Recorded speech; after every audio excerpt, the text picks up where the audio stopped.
Hola a todos y bienvenidos a este nuevo video. El día de hoy hablaremos de tipos de datos en Java. Toda variable en Java debe tener un tipo de dato especificado. Los tipos de datos en Java son divididos en dos grupos, primitivos y no primitivos. Un tipo de dato primitivo tiene definido un tamaño y un tipo de valor específico, y no tiene métodos o funciones adicionales. Hay 8 tipos de datos primitivos en Java, como son byte, que almacena números enteros de -128 a 127, tamaño 1 byte. Short, almacena números enteros de -32.768 a 32.767, su tamaño es de 2 bytes. Int, que es el más utilizado, almacena números enteros mucho más grandes, su tamaño es de 4 bytes. Long, si necesitamos almacenar números más grandes, entonces utilizamos long, cuyo tamaño es de 8 bytes. Para los números decimales o fraccionarios, tenemos float, cuyo tamaño es de 4 bytes y almacena con una precisión de hasta 7 decimales. Double, cuyo tamaño es de 8 bytes y almacena números fraccionarios con hasta 15 decimales de precisión. También tenemos el tipo de variable boolean, el cual tiene un tamaño de 1 byte y solo almacena valores true o false, que significan cierto o falso. Y por último, char, que su tamaño es de 2 bytes y almacena un único carácter, o su valor numérico de su código ASCII. Los tipos de datos no primitivos son llamados también tipos por referencia. Estos incluyen a string, arrays y clases. La diferencia principal con los tipos primitivos es que estos tienen métodos o funciones adicionales que pueden estar definidos por el lenguaje, como en el caso de string o los arreglos, o pueden ser definidos por el usuario, como el caso de una clase que genera objetos.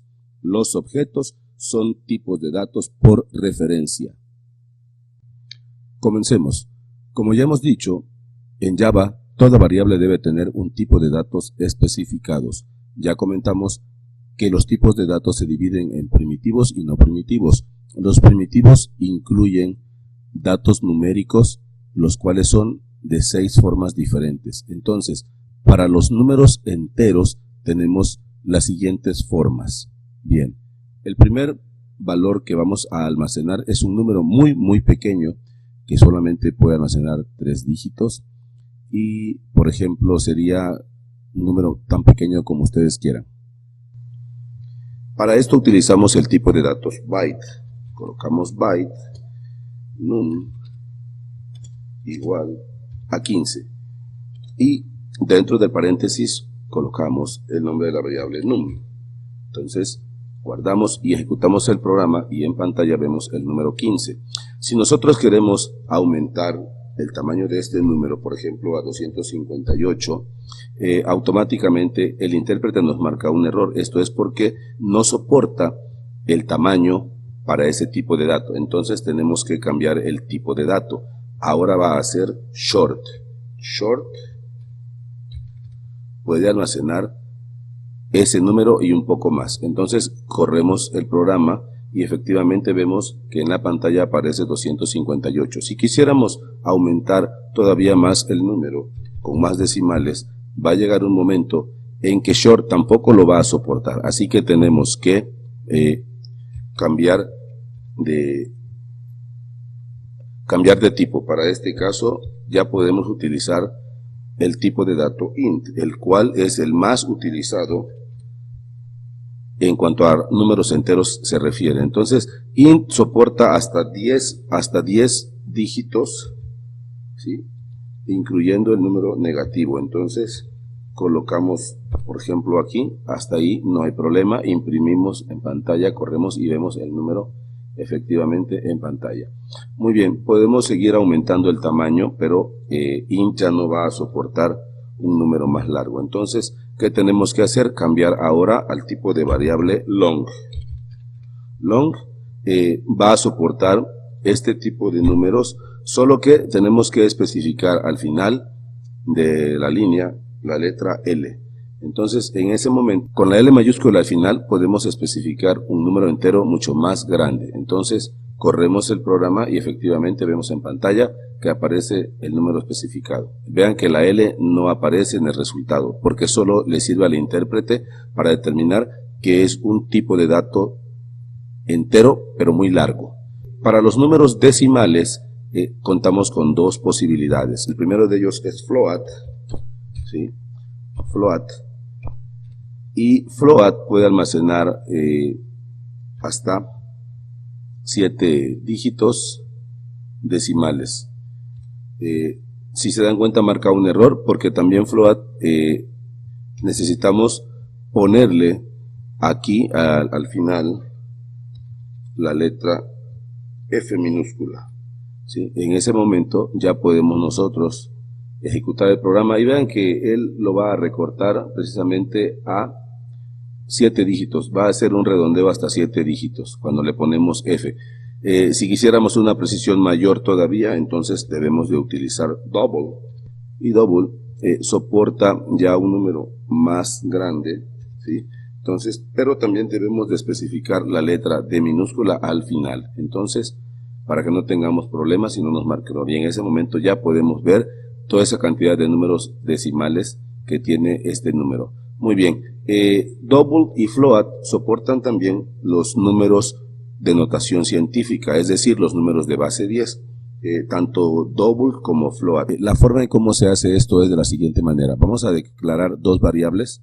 La primera será de tipo float, num1, y vamos a poner 2.15 por 10 a la 5, por ejemplo, y le colocamos la F para que no perdamos la precisión de float. El siguiente sería con double, y en este caso colocaríamos la variable num2, y aquí podemos especificar un número más grande, pero en este caso utilizamos la letra E mayúscula, le especificamos la potencia y colocamos la letra D al final para que respete la precisión de double. Muy bien, para que podamos visualizar ambos números, vamos a colocar ambas variables, pero los vamos a concatenar con espacios en blanco para que precisamente podamos ver ambos números en una sola línea. Entonces corremos el programa y efectivamente vemos ahí la representación de ambos en pantalla. Pudiéramos decir que, por ejemplo, acá podemos decir a la, no sé, a la 15, por ejemplo, y entonces vamos a ver que aparecen ya los dos representados como notación científica, es decir, con números de base 10. Después de los tipos numéricos, contamos también con otro tipo de datos que es precisamente boolean. Boolean nos va a devolver o puede tomar solamente dos valores, falso o cierto. Entonces colocamos la variable num y le vamos a asignar el valor de true para que sea verdadero, e imprimimos dentro del paréntesis, colocamos num y corremos el programa y efectivamente vamos a ver el valor true. También podemos asignar el valor false. Ejecutamos el programa y podemos tener el valor false. El otro tipo de dato primitivo que maneja Java es precisamente char. Entonces, en char solo se puede almacenar una letra, cualquier letra que sea, o su número en ASCII, también el código ASCII de esa letra. Entonces, la forma en cómo se hace esto es char num igual, entre comillas simple, hay que poner una sola letra, seguido de punto y coma.